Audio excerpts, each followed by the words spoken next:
ويريكم آياته فأي آيات الله تنكرون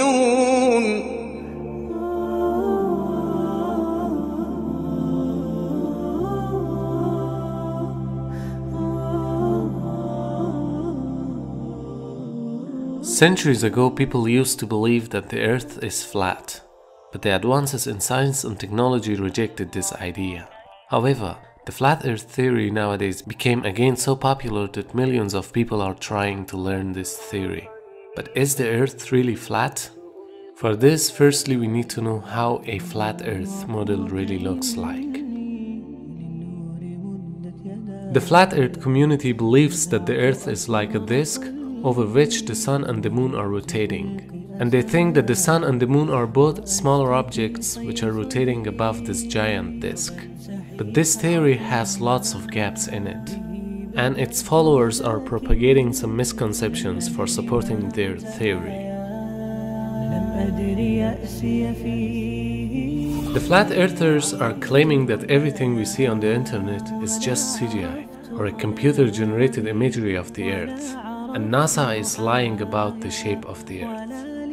We believe that the most of the images or videos of the earth which are on the internet are just CGI, but they were not distributed to pretend that they are real. We also believe that the most of the information that the NASA is giving to us are not true. But we should consider that NASA doesn't say lies in all cases, cause if they do so, they wouldn't be trusted at all. They also claim that the logo of the United Nations is showing the flat earth, meaning that the earth has a flat shape. But this is again a false claim, because the logo is designed in this manner to show all those countries which are members of the UN, and it's impossible to show the whole map in a three-dimensional model of the earth. So the possible ways of presenting the whole map of the earth is either in a rectangular shape or a circular one, which both of them are flat, but it doesn't mean that the earth is flat.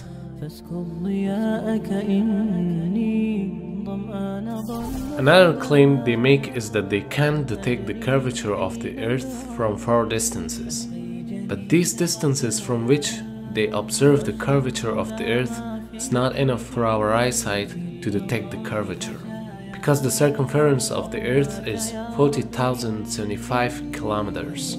And in distance of 111.3 kilometers, it will have 1 degree curvature, which is negligible for our eyesight.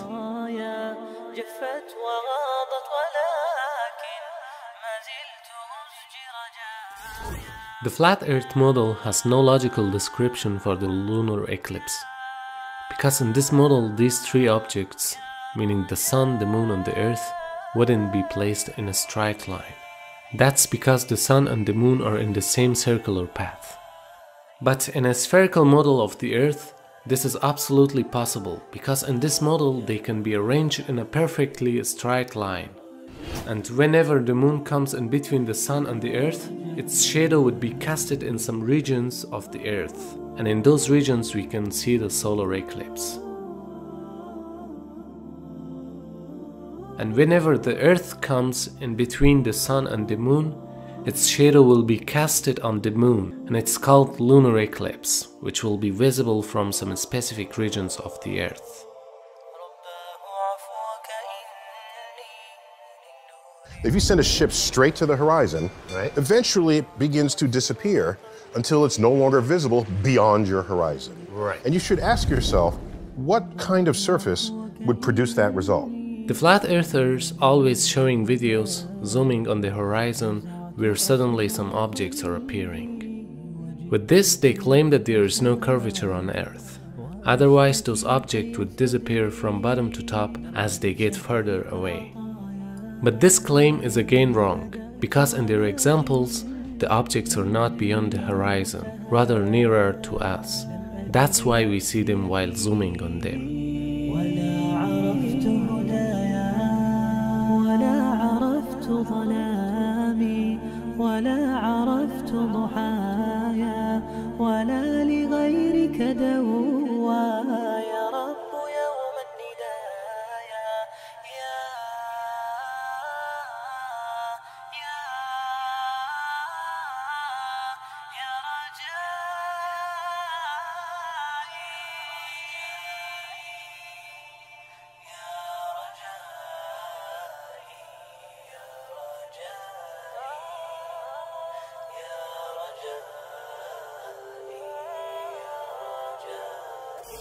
In a flat Earth model, the Sun and the Moon are traveling along a circular path, which causes changing in night and day in different regions of the Earth with respect to their movement. But while the Sun and the Moon are moving from region A to B, for the people of region A, it should appear that the Sun or the Moon becomes smaller and smaller until it disappears. And for the people of region B, it should get bigger and bigger as it comes nearer.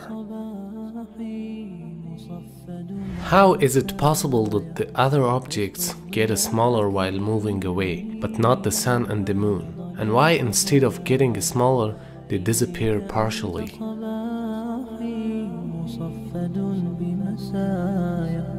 فاسكب ضياءك إني ظمآن ضل صدايا لم أدر من أين بعد أسقي جنين الركايا والشط لا ما فيه يطفي اللظى في حشايا رحمك يا رب إني وزورقي والخطايا في لجة ليس فيها من الضياء بقايا جفت وغاضت ولكن ما زلت أسجي رجايا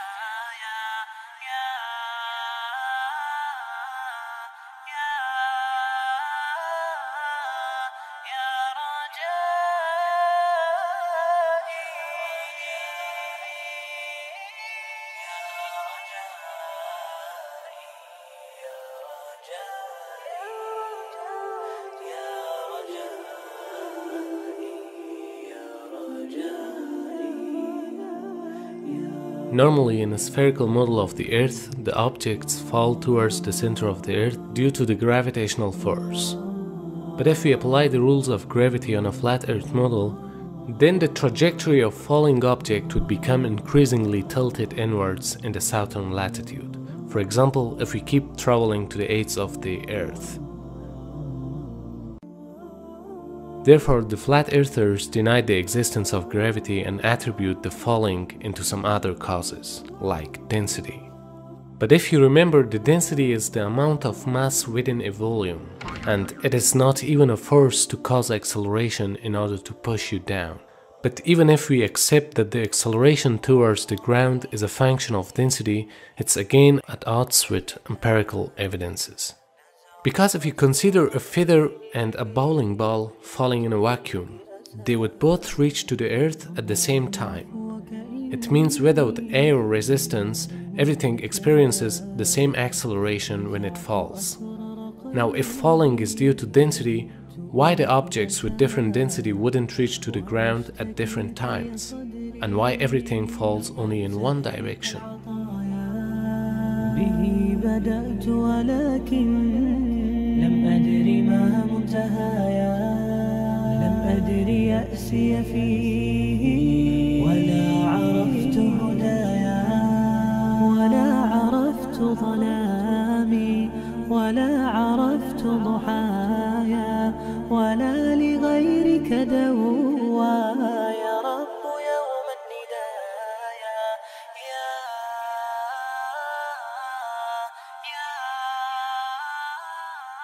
Some people are claiming that the flat earth theory is supported by some verses in the Quran. We should know that those verses which contain the words like firashan, sutihat, bisatan, dahaha and so on, all of them have the meaning of spreading out and smoothing out. But none of them means that the earth is flat if you see the context of those verses, because these words can be used for both a flat and a spherical object. For example, this ball has a smooth surface or a spread surface. The other one has a rough surface. So it means we can use the word smooth for spherical objects too. Among those verses, the one which is mostly used as a proof for the flat earth theory is the verse which says الَّذِي جَعَلَ لَكُمُ الْأَرْضَ فِرَاشًا. In this verse, the flat earthers claim that the word firashan, which means carpet, is pointing to the flat model of the earth. But the key word in this verse is lakum, which means for you. So if we consider this word, then we can get a clear understanding of the verse. Allah subhanahu wa ta'ala says, "We have made the earth for you as a carpet." because in comparison to the Earth, we are so tiny that our surrounding area is spread like a carpet for us. That's why we feel it as a flat surface. Small sections of large curved surfaces will always look flat to little creatures that crawl upon it. And since we are so tiny, we cannot even feel the motion of the Earth. And Allah subhanahu wa ta'ala points to this fact in another verse.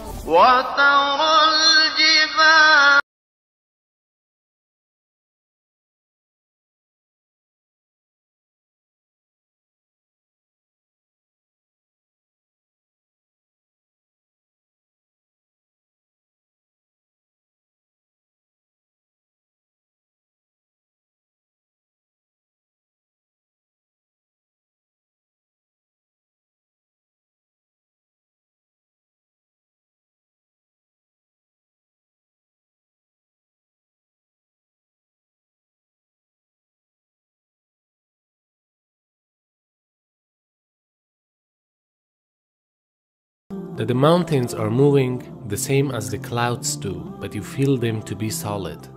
There is no possibility for movement of the mountains in a flat Earth model. Because in a flat Earth theory, the Earth is a stationary object. But if you now consider the movement of the mountains in a spherical model of the Earth, they are moving due to the spinning of the Earth, which is exactly similar to the spinning of the clouds caused by the atmosphere layer. So it means the Earth is a rotating globe, but in our scale it looks like a solid stationary carpet. Another verse which refers to the spherical model of the Earth is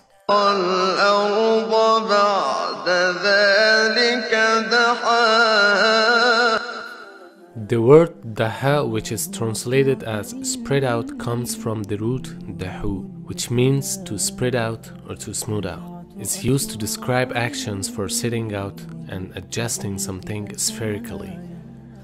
The meaning of roundness is also derived from the word dahu. For example, the word dahu is used to describe children dropping or rolling a ball or a walnut into a hole on the ground. So in this verse, the word dahaha is a very technical word which refers to spreading out the earth by rolling or rotating it.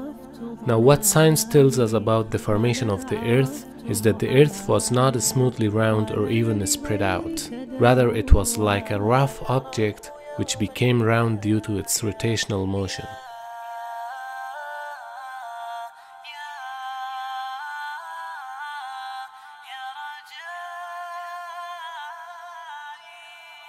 It is also important to be noticed that the flat Earth model is a stationary closed system which rejects the existence of space.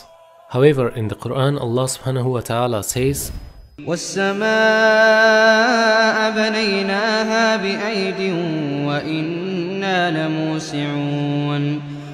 In this verse, Allah subhanahu wa ta'ala is talking about the expansion of the universe, which confirms the existence of space unlike the flat Earth theory.